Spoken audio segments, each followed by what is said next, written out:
ত্রয়োদশ জাতীয় সংসদ নির্বাচনকে সামনে রেখে ছোট বড় সব দলের প্রার্থীরা ব্যস্ত সময় পার করছেন প্রচারণায়। জামাতে ইসলামীর আমিরের পর এবার রংপুরে আসছেন বিএনপির চেয়ারম্যান তারেক রহমান। আজ রাজশাহী ও বগুড়ায় জনসভায় যোগদান শেষে কাল ৩০ জানুয়ারি বিকেলে জুলাই গণঅভ্যুত্থানে শহীদ আবু সাঈদের কবর জিয়ারত করবেন তিনি। পরে রংপুর কালেক্টরেট ঈদগাহ মাঠে জনসভায় যোগ দেবেন তারেক রহমান। এই সফরকে ঘিরে উত্তরাঞ্চলের বিএনপি নেতাকর্মীদের মধ্যে ফিরে এসেছে নতুন উদ্দীপনা। তার এই আগমনে আমরা এত আনন্দিত যে আমাদের সেই প্রিয় নেতাকে আমরা কাছে পাবো। আমরা শুধু 17টি বছর এই ভিডিও কলে কনফারেন্সের মাধ্যমে ওনার নির্দেশনা পেয়ে আমরা রাজনীতি করেছি। আমরা কখনোই সচক্ষে ওনাকে দেখার সৌভাগ্য হয়নি।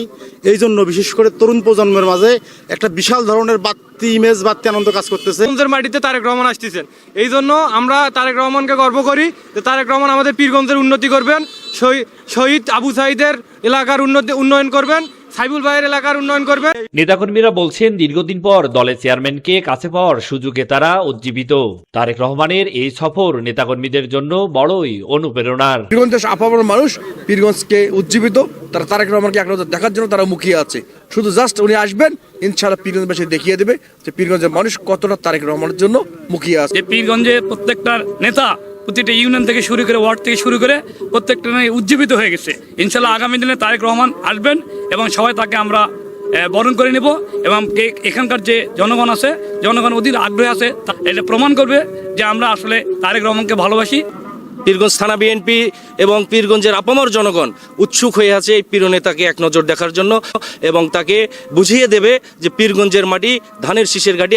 রহমানের আগামীকালের এই জনসভা রংপুরের উন্নয়নের জন্য একটি বার্তা বহন করে নিয়ে আসবেন বলে সংবাদ সম্মেলনে জানান বিএনপির কেন্দ্রীয় এই নেতা। 20 বছর পর এই রংপুরের মাটিতে উনি আসছেন। এই আনন্দের সংবাদ যখন রংপুর বিভাগের প্রতিটি প্রত্যন্ত অঞ্চলে ছড়িয়ে যায়, ভোটার এবং সাধারণ জনগণের মাঝে ব্যাপক উৎসাহ উদ্দীপনা আনন্দ আমরা লক্ষ্য করছি। আমরা মনে করি আগামীকালের এই জনসভা রংপুরের উন্নয়নের জন্য একটি বার্তা বহন করে নিয়ে আসবে।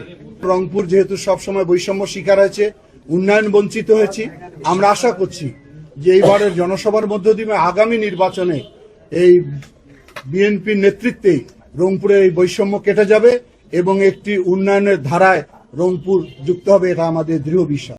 শুধু নেতাকর্মীরাই নন, শহীদ আবু সাঈদের পরিবারও তাকিয়ে আছে এই সফরের দিকে। পরিবারের সদস্যরা বলছেন বিএনপি আগামীতে রাষ্ট্র ক্ষমতায় গেলে জুলাই গণঅভ্যুত্থানে সংঘটিত সকল হত্যাকাণ্ডের বিচার নিশ্চিত করার দাবিও জানানো হবে বিএনপির শীর্ষ এই নেতৃত্বের কাছে।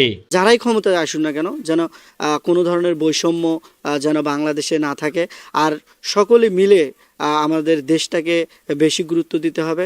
সেই সাথে যারা এই রকম ফেসিস্ট এবং খুন করে রাজত্ব করতে চায়, এই প্র্যাকটিসটা যেন বাংলাদেশে আর না হয়। শেখ হাসিনার একটা ফাঁসির রায় দেওয়া হয়েছে এবং তার সাঙ্গপাঙ্গদের, তো এই সরকার তো বাস্তবায়ন করতে পারে না। উনি যদি আল্লাহ যদি ওনাকে সম্মানিত করে প্রধানমন্ত্রী হয়, যদি হইতে পারে উনি, তাহলে যেন এই জুলাই অভ্যুত্থানের শহীদদের বিচারটা, যারা শহীদ হয়েছে তাদের বিচারটা যেন আগে করে। তার কাছে আমার এটাই দাবি থাকবি যে ক্ষমতায় আল্লাহ দেয়, ক্ষমতায় যদি আসে প্রথম শহীদ আবু সাঈদ তাদের যেন বিচারটা করে, আর যারা যদি আন্দোলনে আরো মায়ের ঘেরে বুক খালি হয়ে গেছে তাদের ঘেরেও যেন কড়াকড়ি বিচার করে। Mahmudul Hasan, RNB news, Rangpur.